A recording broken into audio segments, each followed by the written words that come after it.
Hi, I'm Chip Carter, and welcome to the Children's Advocacy Alliance podcast. Today we have some great guests. We have Dr. Tammy Malish. Hello. Hi, how's it going? Great. And Jack Martin. Good afternoon.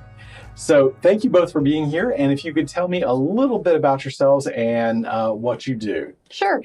So born and raised in Las Vegas. I'm one of the few natives here. I worked for the Clark County School District for 30 years as an educator and retired 2.5 years ago. And now I work for the city of Las Vegas. I head the Department of Youth Development and Social Initiatives. We basically do two lines of work. One is social justice, equity, economic development in underserved communities. And the other side of our work is all education initiatives that the city supports. Awesome. And Jack? And I am the director of the Clark County Department of Juvenile Justice Services. We are the probation department that serves Southern Nevada from Utah, Arizona to California borders. We're one of the largest probation departments in the country in terms of geographic size and scope. And before that, I worked in several other states as a consultant and also doing Civil Rights for Institutionalized Persons Act work. So really about establishing equity inside of juvenile correctional systems across the country. So been here for 13 years, love it. And as I love to tell everybody I speak to nationally, come on vacation, leave on probation. That's our motto here in Clark County. So just like to enjoy that a little bit. I can already tell it's going to be that kind of podcast. Okay. So one of the things obviously equity is something we're very invested in with children's advocacy and trying to always bring some awareness to that. But I want to start out with, how are some of the municipalities stepping up to the plate to invest in our communities to help kids in some innovative ways? You've been with the different systems for a long time. So what can you kind of tell us about what's been happening lately in some of the innovative ways that we're working to help kids? So the city of Las Vegas has been working with the Clark County School District for a very long time. When I worked with the district, I was the point of contact for the city. So I knew the work on that side. When I had the opportunity and my 30-year tenure was up, I made the decision to come over to the city because our mayor believes strongly in education. She believes education is a pathway for many young people. And she also believes that education is a community effort. It is not just the responsibility of the Clark County School District. It is too big of a job and too important of a job. She believes it takes all partners, from parents to community to nonprofits to government, all locking arms and helping to support the Clark County School District. With that, we do a lot of work, from foundational work for early Head Start and Head Start programming. We partner with a Head Start provider and offer preschool programs within the city ourselves. We support their before and after school programs so that kids have an extended academic day, a safe place with extended academic opportunities. We support 16 schools in the urban core, so some of our poorest, lowest performing schools. We staff them with AmeriCorps service members. We provide funding, we provide literacy, parent engagement, social, emotional, and health and wellness support at those schools. We run some teen programming through our Batteries Included program and Batteries Included Next Gen leadership councils at middle and high schools. And then we also support the work collaboratively with our other partners, including Children's Advocacy Alliance, with our Las Vegas My Brother's Keeper initiative. So, that leads into something I was going to talk about, was My Brother's Keeper. Okay, so can you tell me a little bit about that program, Jack, and kind of talk about that and involvement with that?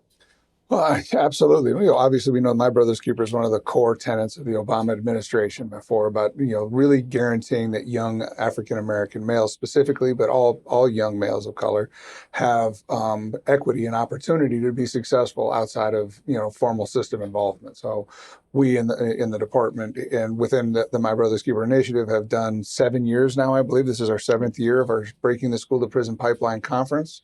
So we've educated probably well over 10,000 people in those 7 conferences about strategies, very specific strategies about how we can, dismantle that school to prison pipeline. We've spent, lots of time and energy bringing national experts from across the country to talk about real strategies, not theoretical theoretical strategies, not things that read well in the books. Stanford's a great school, but I don't want them running any of my juvenile justice systems, right? I mean, we want practical applicators, that people that have really done this, and thought leaders in this space. We brought them here to have conversations with us and teach us strategies and have conversations with us, hard conversations about what we're doing well, what we're not doing so well. I remember our very first conversation was the gentleman from Yale. I'm forgetting his name, and he talked about early childhood education, and the school district had removed 230 plus kids in kindergarten, expelled them.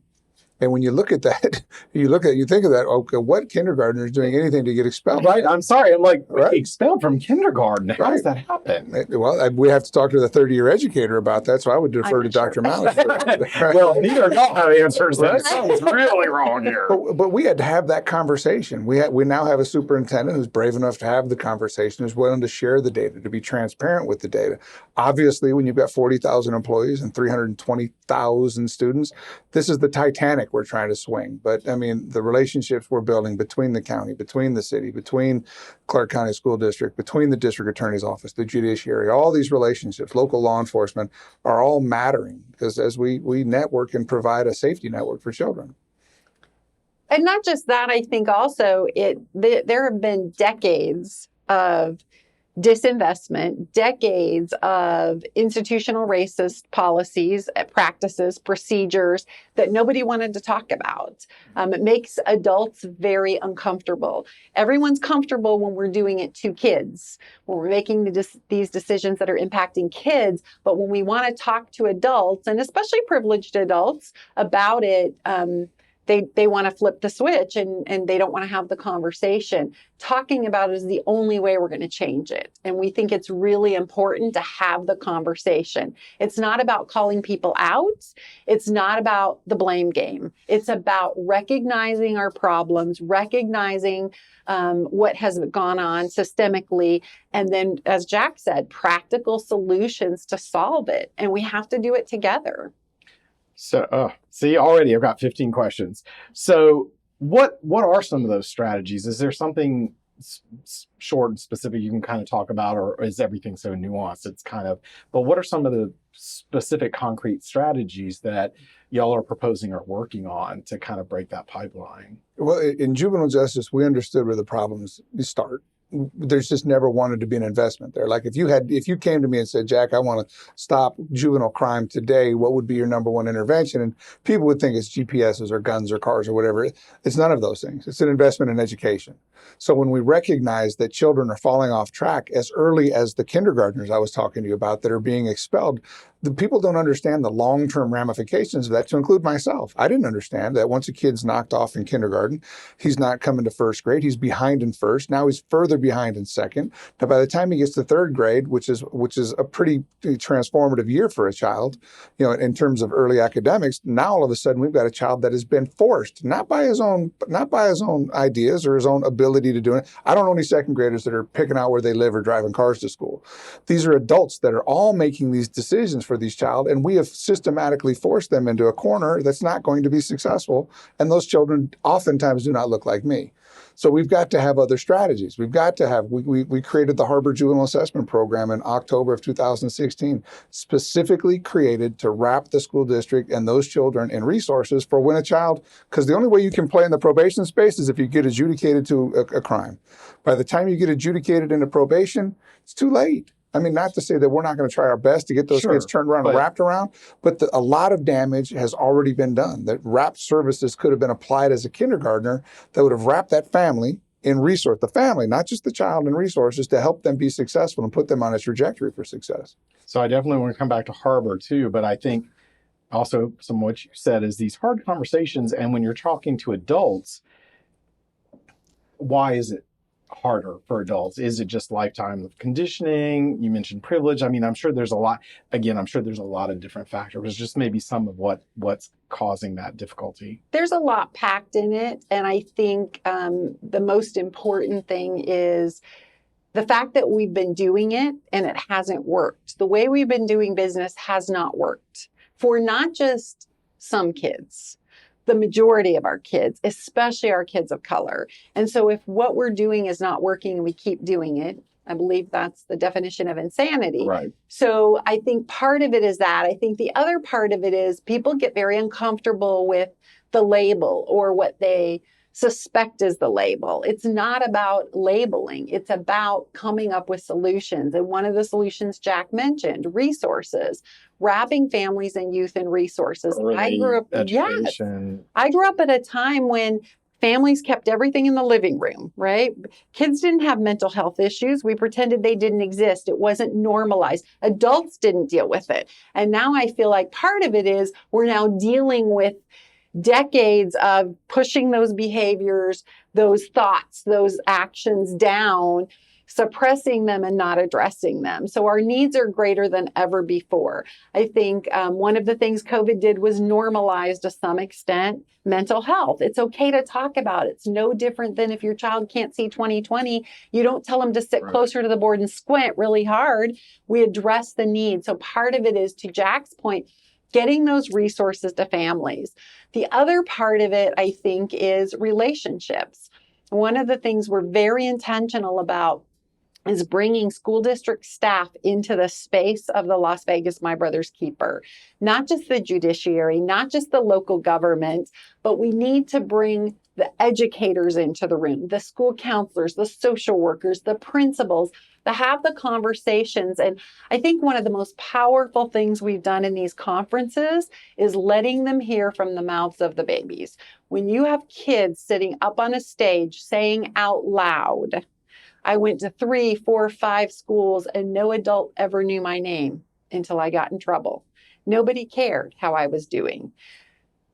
The school I'm at now, the principal said hello to me the first time I walked down the hall. I think for adults to hear that is powerful. When we say that to them, I think people think, oh, you're overplaying that. When they hear it from a 16, 17-year-old kid that looks like he's a grown man or she's a grown woman. It's harder to deny. Much harder. You're seeing the first Those hand. relationships are critical, and we've heard that at every conference from every young person we've had up there. Relationships matter. They matter a lot. Whether they're 5 years old in first grade, kindergarten, or they're 17 years old as a senior in high school, they matter. They don't quit mattering. No, and I think what you said about all the different partners that you're bringing into My Brother's Keeper, right? Like, that's a long list. And they all play such different functions in our community. And then to bring that many people together into a discussion like this, I think that's pretty amazing. I'm trying to think how to ask the question, right? Like, how has it worked with these different entities? I'm not trying to like say, is somebody not responding or not, but like, how is everybody getting on board? Do they sort of see, or does it take a little bit of a barrier to get over to say, this is why you need to be part of this? Or Well, I think Clark and the city of Las Vegas kind of jumped in together because we've always just kind of been there. Then at that point, like Dr. Malice just pointed out, these are relationships, right? So I reached out to the people I know. Dr. Malice has a 30-year relationship with Clark County School District, pulling out the people we know. So it's really about, hey, do you have credibility in this space? Do we trust you to want to have these honest conversations? Are we going to do something with the honest conversation? Because we can speak until the creek rises. We can stomp our foot and write a blues song about it. Doesn't mean anything's going to change, right? So we've really got people on board that are really motivated, active change agents that are not afraid to have tough conversations and to make tough decisions. So, And then I think too, and this just struck me because I've certainly had some conversations about this, is I think things get out of proportion, especially with critical race theory, right? That becomes a barrier to people because they suddenly take it as you're trying to tell white kids to hate themselves. And that's not at all what that is. But once that's in the public consciousness, that is so tough to overcome, right? So I think so many things get tarred with the same brush, right? Because now it's part of this whole thing. You're forcing an agenda, you're forcing this, whatever. So I guess that's where I'm kind of, do you see resistance on that front, and how can you overcome that? Because I think there's a lot of people that want to have conversations, honest conversations, especially when it comes to kids, right? I don't have kids, but I have nephews and I have people I care about that have kids. So, Jack and I have kids we can give you. Would you like a few? Thanks. It's been a great podcast. Each have separate kids. Cut.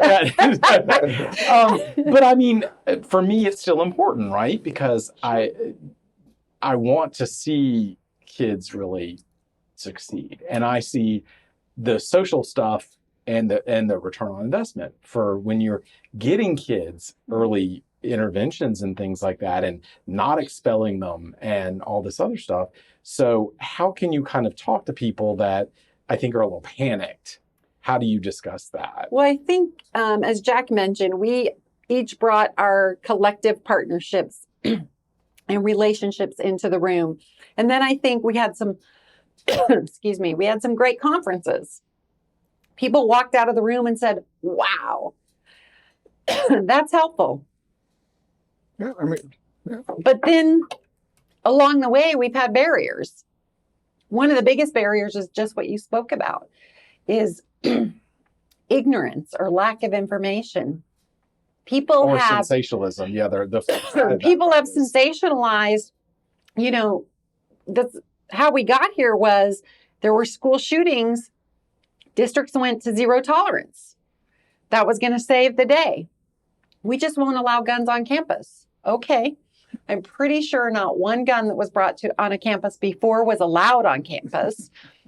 But let's pass a rule. Prohibition, right? It stopped people from all the liquor in the 20s. Nobody drank in the 20s, right? So they did that as a safety measure. Nothing changed. There were still school shootings.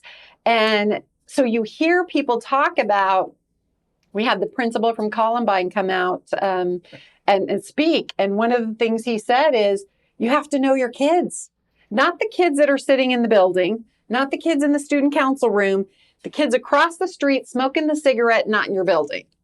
Those are the kids you need to know. Those are the kids you need, because we had zero tolerance. And guess what? I didn't send people's kids home safely.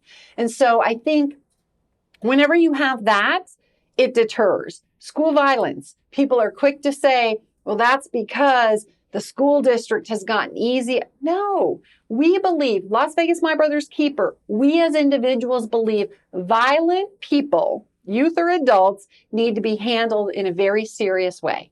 No one is just saying anything other than that.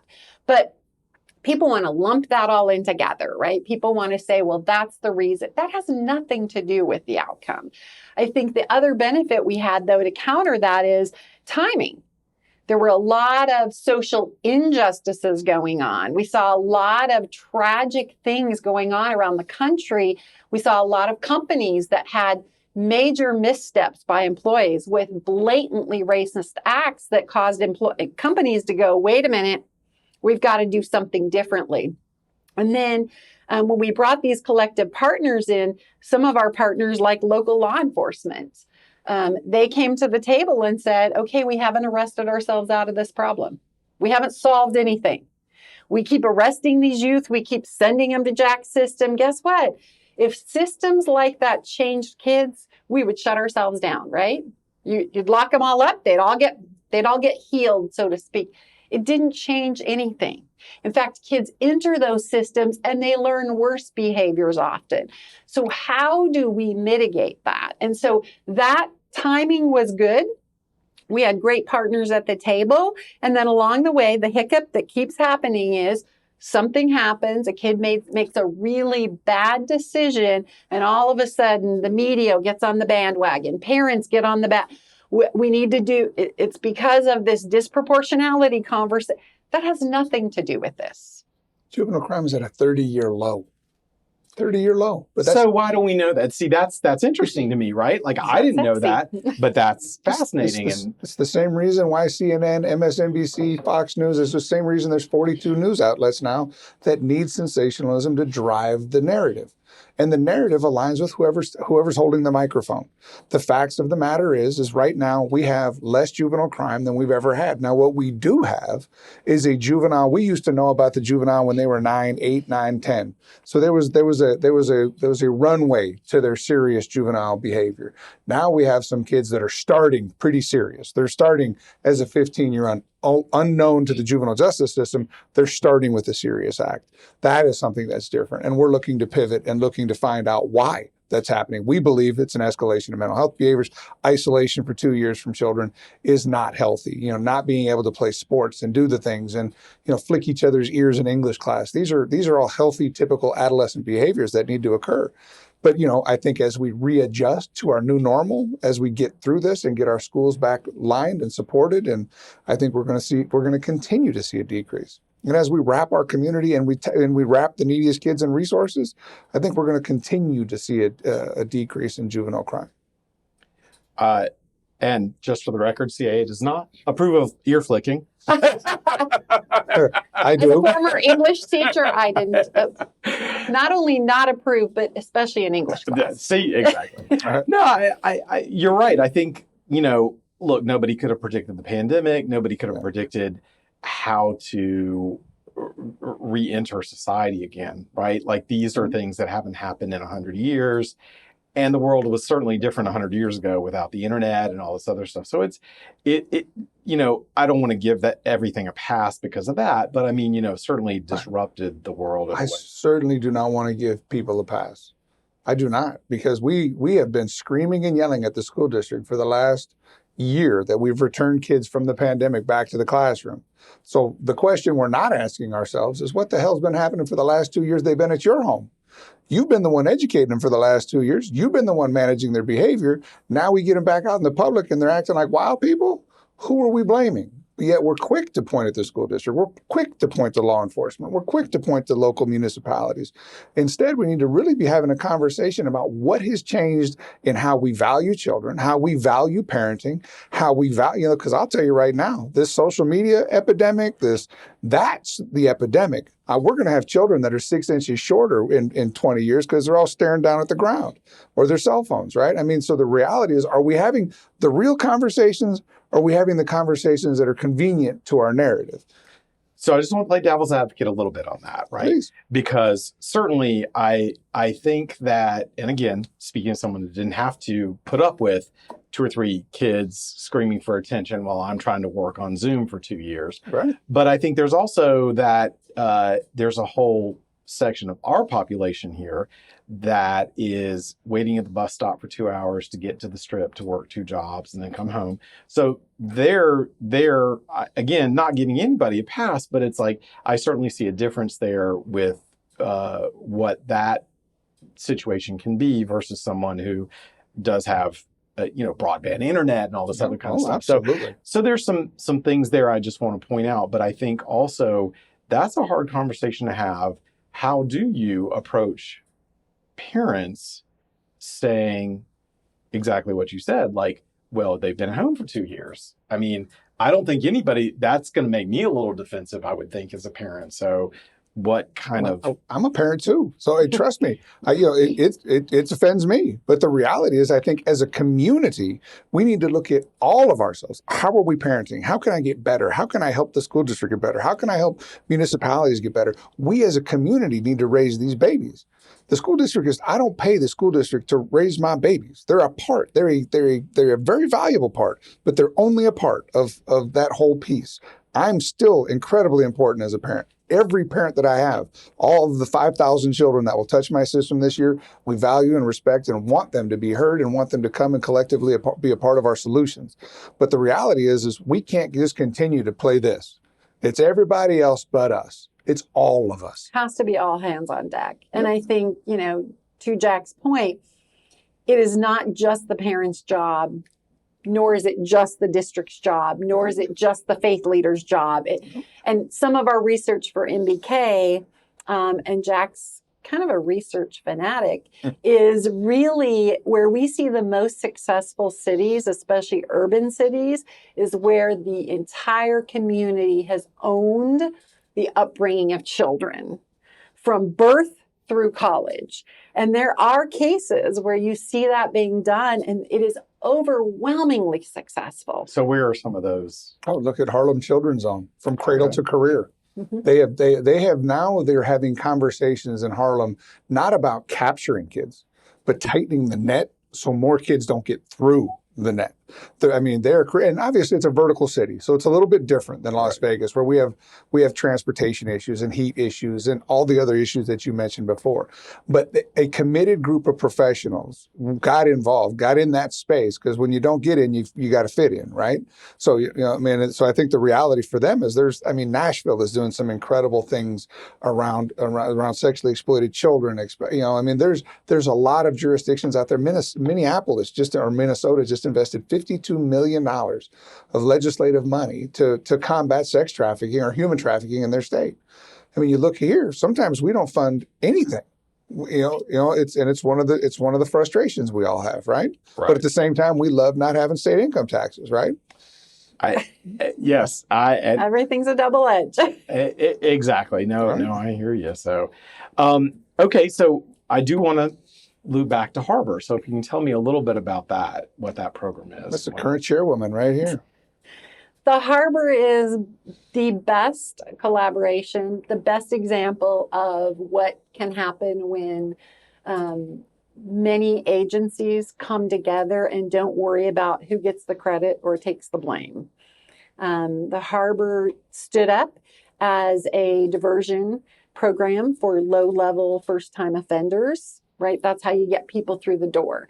The carrot to law enforcement was, we'll give you a quicker door to come through, right? Bring your first-time offenders here. Let us take them, and instead of giving them a citation where they're going to show up in front of a hearing officer, maybe in 6 months, they don't remember what they did 6 months ago. I don't remember what I did 6 months ago, probably for different reasons that are young people, right? Mine's age, theirs isn't. But that system wasn't working.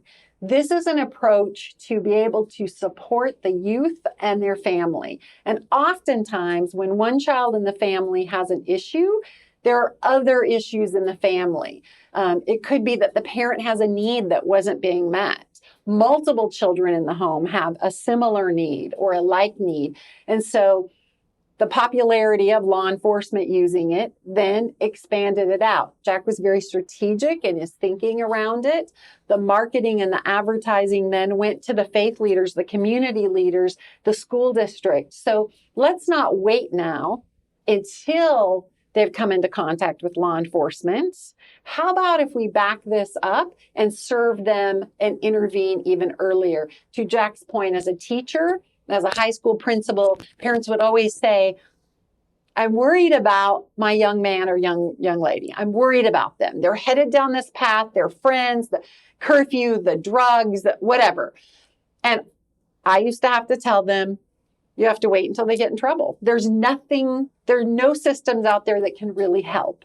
And so that's a ridiculous answer to a parent that can see their child headed down that pathway. The Harbor then became an avenue to say, before they have an issue, walk them in, bring them in, let them walk in. So now there's no wrong door to the Harbor. They can come in through a walk-in. They can come in with a parent. They can come in on their own. They can come in through the law enforcement approach. They can come in through a referral from an agency or an individual that's just concerned about them.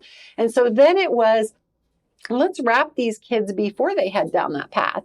Now it has evolved into this idea around, let's not even wait until there are troubling behaviors. Let's get them where we can see things that we know as grown-ups with degrees could lead to an issue. A parent not in the picture and a grandparent raising them. The same clothes repeatedly day after. How do we now reach out to that family and support so it doesn't feel like a consequence. It doesn't feel like an if then.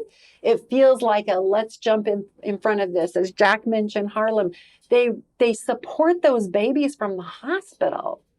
What an incredible feeling, especially for some young moms out there who need that, or young dads who need that support. So the Harbor now has expanded. It's a hugely successful model.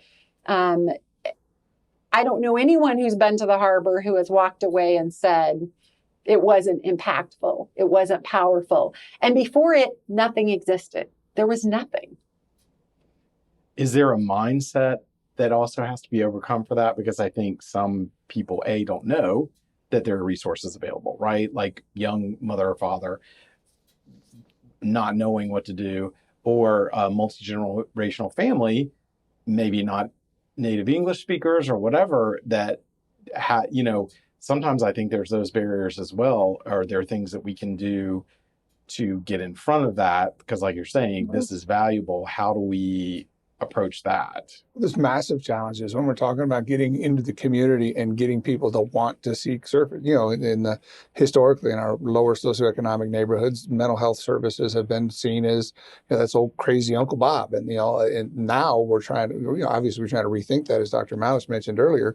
But I mean, the reality for us is as we're driving this, we've had to build relationships, right? So the harbor is a safe place for guidance.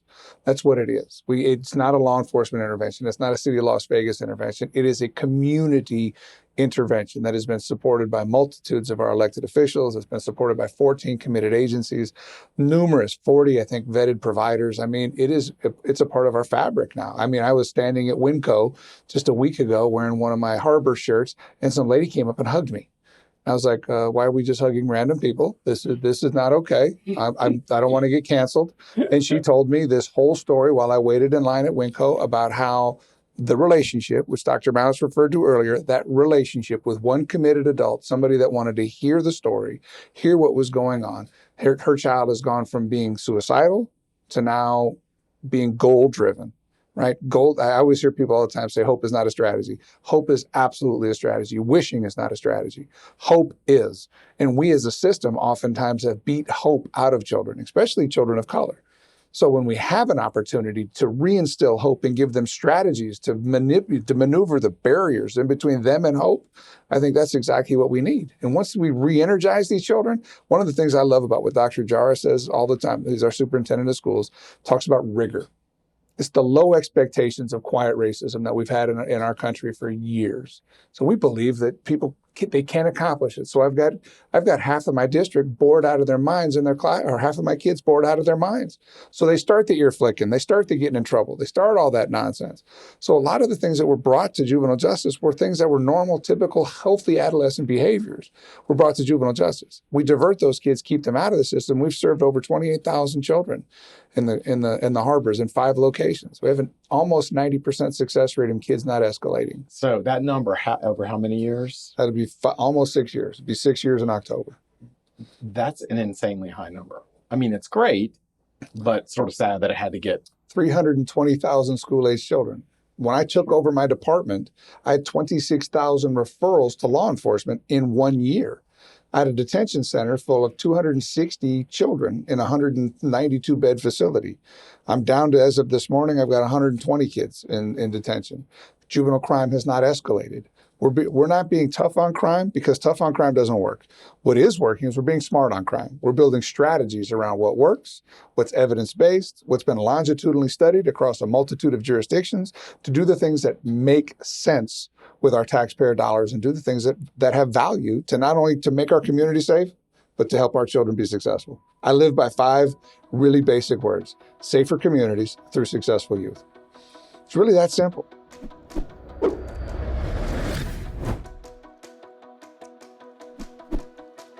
Please join us next time for part 2 of our podcast, and we will be back with Jack Martin and Dr. Tammy Mallett.